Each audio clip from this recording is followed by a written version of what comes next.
வணக்கம். நான் கனி மார்த்தாண்டன். இன்றைய ஜோதிட வகுப்பில் அமானுஷ்ய பாதிப்பு ஒருத்தருக்கு ஏற்படுமா, ஜாதகத்தில் இது எப்படி கணிக்கலாம், அதுதான் இன்னைக்கு ஜோதிட வகுப்பு. ஒரு சிலருக்கு தங்களை சுற்றி மட்டும் ஏதோ ஒரு அமானுஷ்ய விஷயங்கள் நடக்குது அப்படிங்கிற மாதிரி ஒரு விஷயம் தோணும். அது உண்மையில் அவங்களுக்கு ஒரு மனநிலையில் ஒரு பாதிப்பா, இல்லை நிஜத்திலே ஏதோ ஒரு விஷயம் அவங்கள சுற்றி நடக்கக்கூடிய ஒரு அமைப்பு இருக்கா, எப்படி தெரிஞ்சுக்க முடியும்? மனநிலையில் ஒரு குழப்பம், சித்த பிரம்ம மாதிரி இருக்கக்கூடிய ஒரு அமைப்பு, தங்களுக்குள் தாங்களாகவே சில விஷயங்களை அதிகமாக கற்பனை செய்து கொண்டு ஏதோ ஒரு மர்மமான விஷயம் நம்மளை சுற்றி நடந்துக்கிட்டே இருக்கு அப்படிங்கிற மாதிரியும் சில பேர் யோசிப்பாங்க. இதை ஜாதகத்தில் கணிக்க முடியும். சில பேர் தங்களுக்குள் தாங்களாகவே பேசி சிரிச்சுப்பாங்க. அடுத்தவங்களை பார்த்தா இயல்பாக இருப்பது போலவே நடந்து கொள்வார்கள்.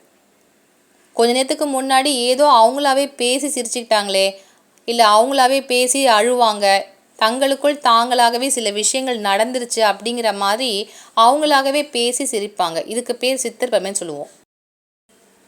சித்த பிரமை என்பது அதிகமான ஒரு கற்பனையால் ஏதோ ஒரு விஷயம் தங்களுக்கு நடந்ததாக அவங்களாவே எடுத்துக்கொள்ளக்கூடிய ஒரு அமைப்பு. இதற்கு எந்த கிரகங்களை பார்க்க வேண்டும்?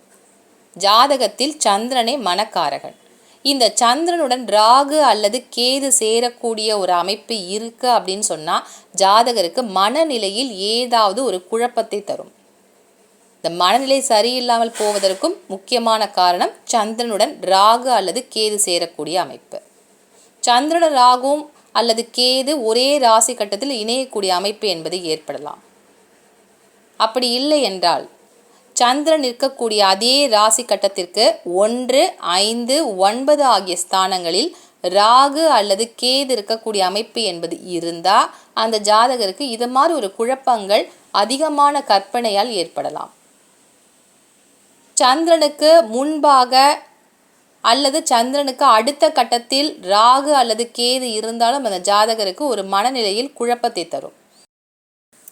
மேஷத்தில் சந்திரன் இருந்து ரிஷபத்தில் ராகு அல்லது கேது இருக்கு அப்படின்னு சொன்னால் இந்த ராகு அல்லது கேது சந்திரனை நோக்கி பயணப்படுகிறது.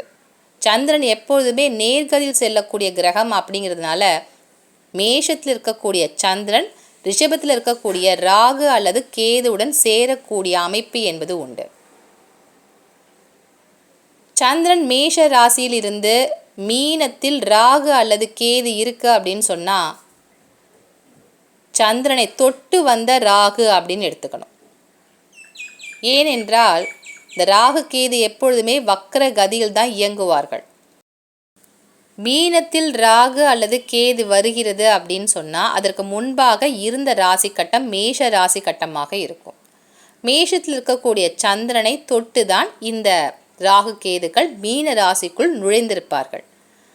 இதுபடி பார்க்கின்ற பொழுதும் சந்திரனுடன் ராகு கேது இணையக்கூடிய அமைப்பு என்பது உண்டு. அப்போ ராகு கேதுகள் சந்திரனுடன் தொடர்பு கொள்ளக்கூடிய நிலையில் இருந்தால் அந்த ஜாதகருக்கு ஏதோ ஒரு வகையில் மனநிலையில் ஒரு பாதிப்பு அதிகமான கற்பனையால் ஏற்படும். அமானுஷ்ய சக்திகளுடைய ஒரு எதிர்மறையான தாக்குதல் இந்த ஜாதகருக்கு இருக்கா அப்படிங்கிறத கணிக்கக்கூடிய விதிகள். சந்திரனுடன் ராகு சேர்ந்து இருக்கக்கூடிய அமைப்பு, இதை கணிக்கக்கூடிய விதிகள் உங்களுக்கு தெரியும். அப்போ சந்திரனுடன் ராகு சேர்ந்து அதன் கூடவே செவ்வாய் சேர்ந்திருந்தால் ஒரு ஆண் ஜாதகருக்கு எதிர்மறையான பிரச்சனைகள் மூலமாக ஏதோ ஒரு மர்மமான விஷயம் அவரை சுற்றி நடக்குது அப்படிங்கிறத உறுதிப்படுத்திடலாம்.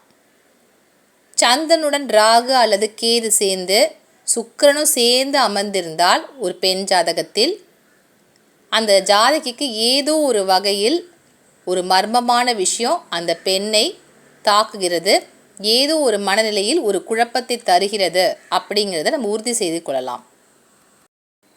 ஆண் ஜாதகரை பொறுத்தவரையில் சந்திரனுடன் ராகு அல்லது கேது மற்றும் செவ்வாயும் இணைய வேண்டும்.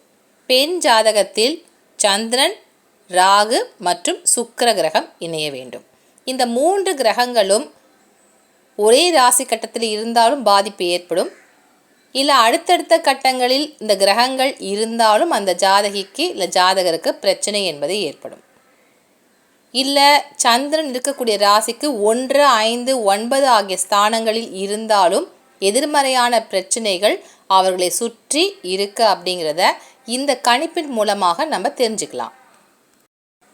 ஒரு ஜாதகரை சுற்றி ஏதாவது அமானுஷ்யமான சக்திகள் ஏதாவது அவரை சுற்றி இருக்கக்கூடிய அமைப்பு இருக்கா, இல்லை அவருடைய அதிகமான கற்பனையால் அவருக்கு தானாகவே சில விஷயங்களை அவர் குழப்பிக்கிறாரா அப்படிங்கிறத எப்படி கணிக்க முடியுன்ற விதிகள் உங்களுக்கு புரிஞ்சிருக்கும்.